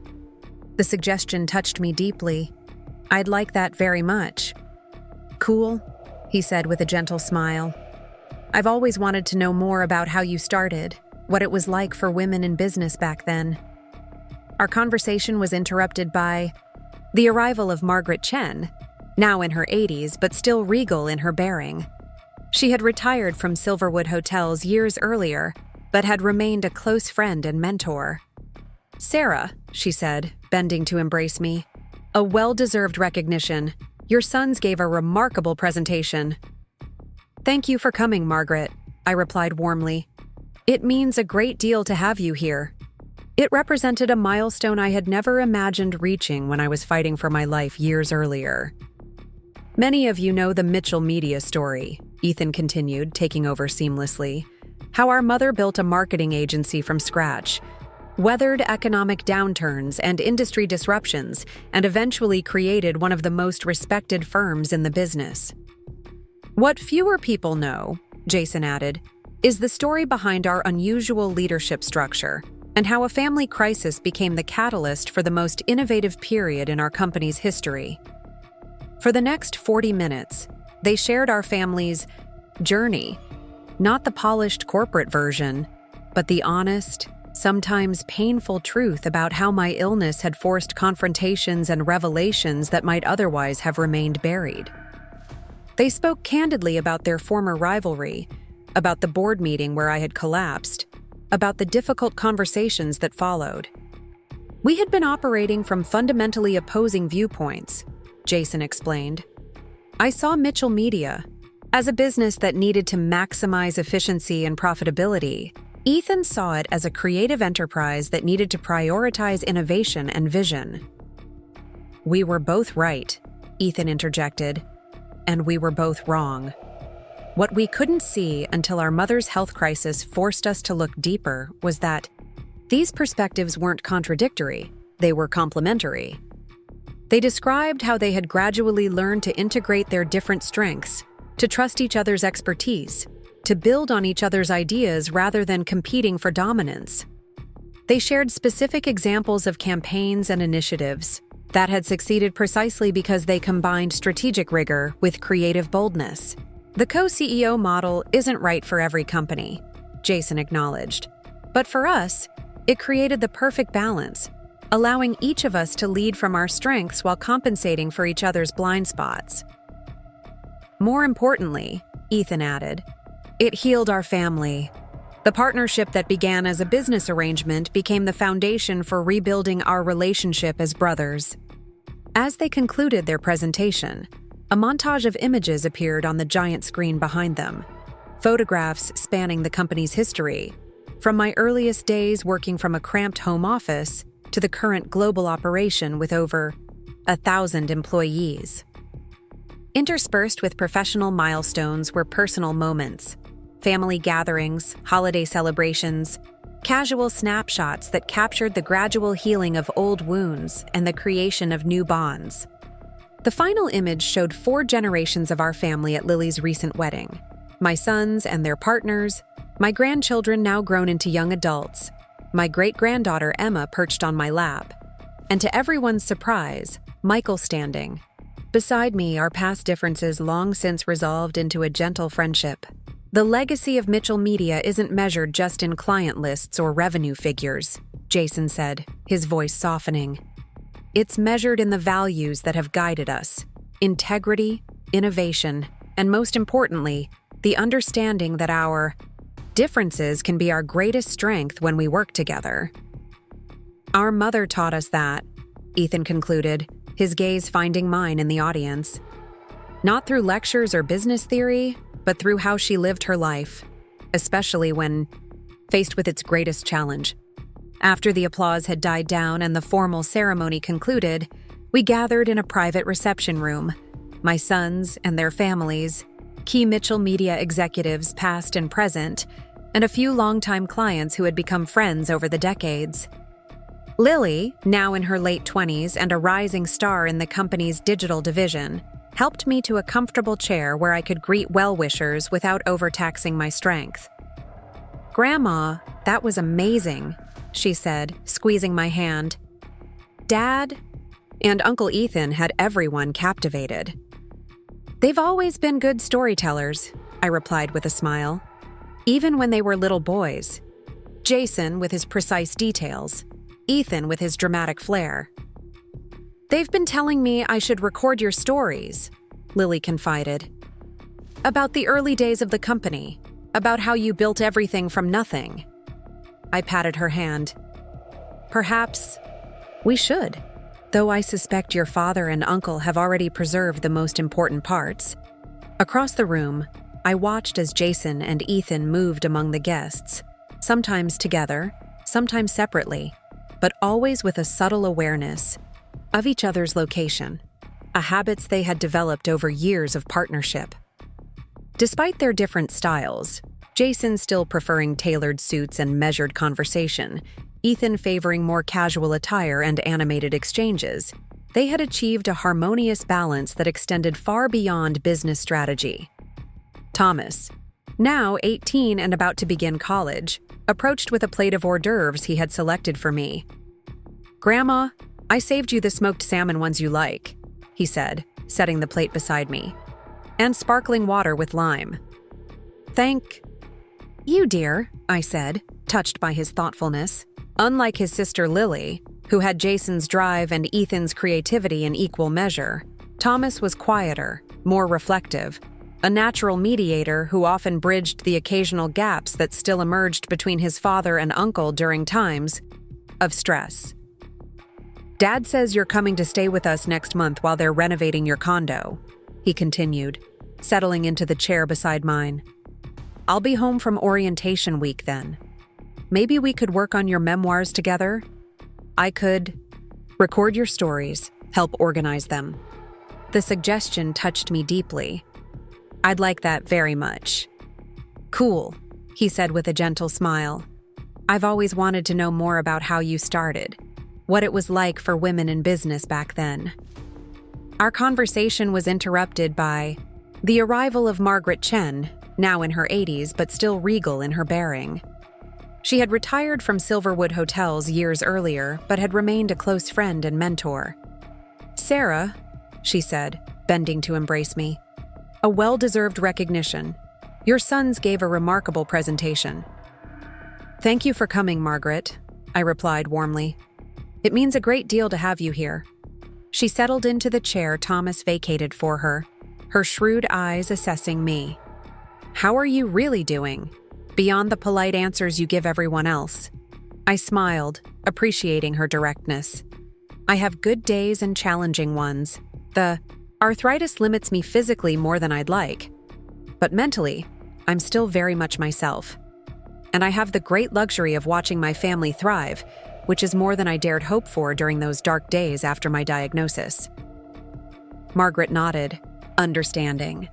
"I've always admired how you transformed that crisis into an opportunity for growth, not just for yourself, but for your entire family."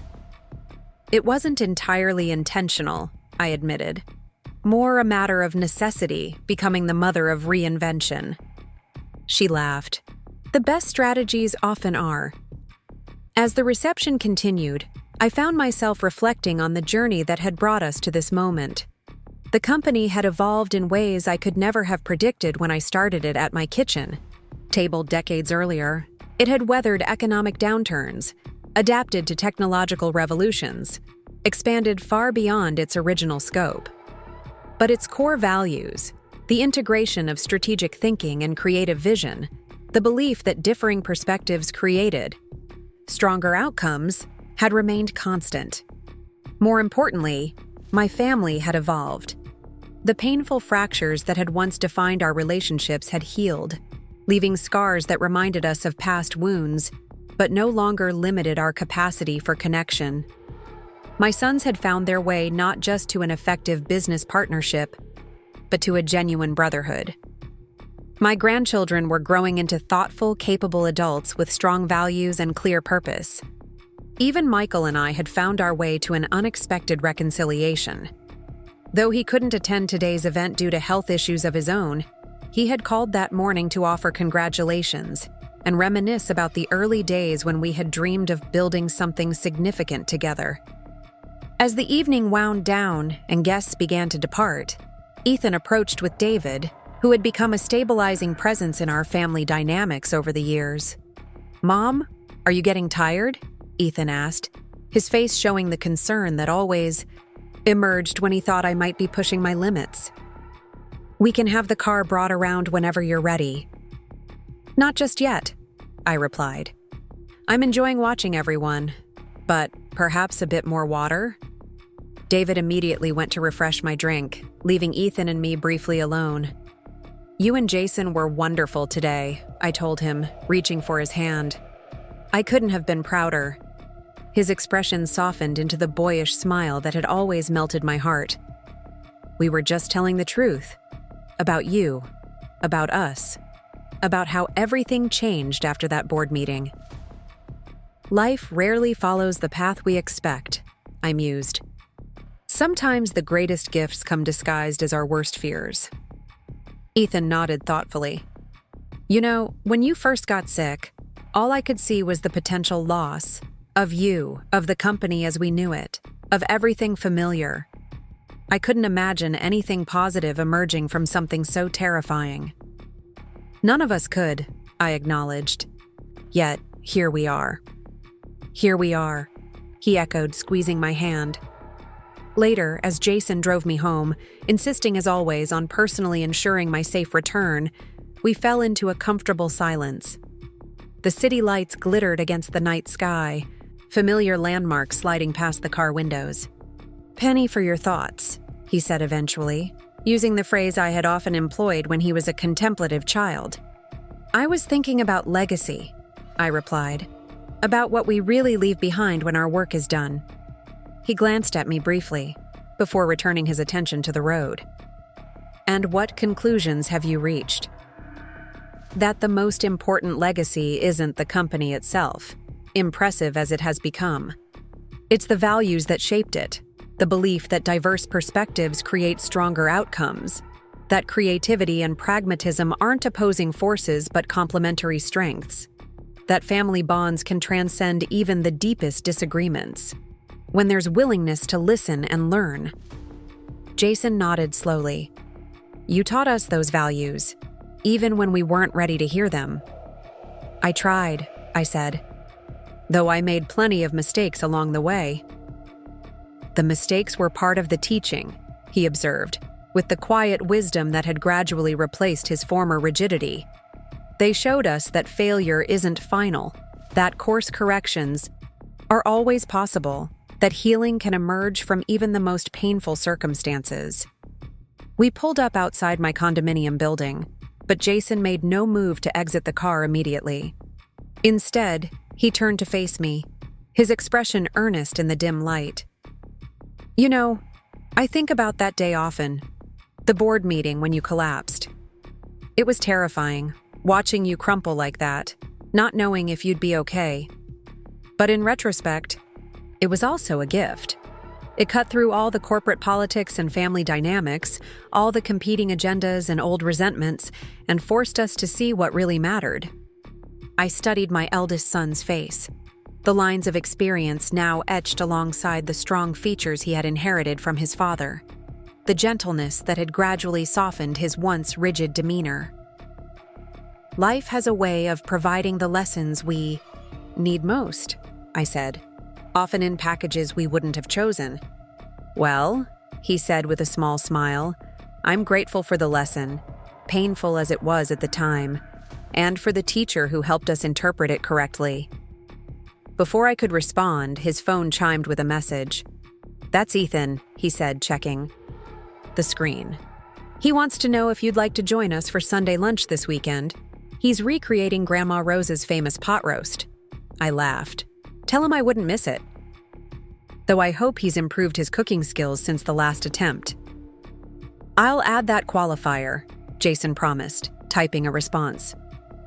After he had helped me inside and ensured I was comfortably settled, with everything I might need within easy reach, Jason kissed my cheek in farewell. Sleep well, Mom. I'll call you tomorrow. Good night, dear, I replied. And Jason, thank you. For today, for everything. He paused at the door, understanding in his eyes. No, Mom. Thank you. After he had gone, I moved slowly through my evening routine, mind full of the day's events. On my bedside table sat a framed photograph from that pivotal board meeting years ago. Jason and Ethan standing on either side of me as I returned to work after my initial treatment. Their postures were still slightly stiff, their smiles cautious, the journey toward true partnership just beginning. I had kept it as a reminder of how far we had come, of how completely crisis had transformed into opportunity. My phone chimed, with a series of messages, from Lily sharing pictures from the day, from Thomas confirming our plans to work on my memoirs, from Ethan with a humorous account of a conversation he had overheard at the reception. Each message represented a thread in the tapestry of connection that had been rewoven over the years since my illness, stronger now for having been tested. As I drifted toward sleep, I felt a profound sense of completion. The company would continue, to evolve long after I was gone. My sons would face new challenges, make new mistakes, find new solutions. Their children would carry forward some aspects of the legacy while transforming others to meet the needs of their time. The details were beyond my knowing or control. But the foundation, the understanding that our greatest strength lies in embracing our differences rather than being divided by them, that crisis can become opportunity when approached with courage and honesty. That family bonds can transcend even the deepest disagreements when there's willingness to listen and learn. That foundation would endure. The board meeting where I returned had indeed changed everything. Not through any particular wisdom or strategy on my part, but through the unpredictable alchemy of crisis, revelation, and the fundamental love that bound us together despite our differences. It had created an opening for transformation, not just for Mitchell Media as a company, but for all of us as individuals and as a family. That, I realized as sleep finally claimed me, was the true measure of success. Not the awards or accolades, not the client list or revenue figures, but the healing of old wounds, the strengthening of essential bonds, the creation of a legacy that transcended business accomplishments to touch the heart of what matters most. How we love and are loved in return. Up next, you've got 2 more standout stories right on your screen. If this one hit the mark, you won't want to pass these up. Just click and check them out.